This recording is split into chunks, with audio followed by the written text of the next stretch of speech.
Hello, today I'm in Suzuki Swift. In this video I'll show you how to use front wipers. In the beginning, let's take a look behind the right side of the steering wheel. Right here we've got this lever.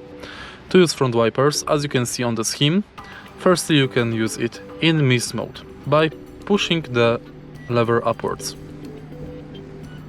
Now, if you pull it downwards, you will use it in interval mode, that you can also adjust on this part of the lever.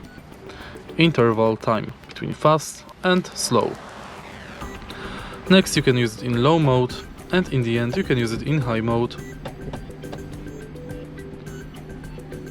And that's basically it. To disable front wipers, set it to off position. If you find this video helpful, please leave a like, comment and subscribe.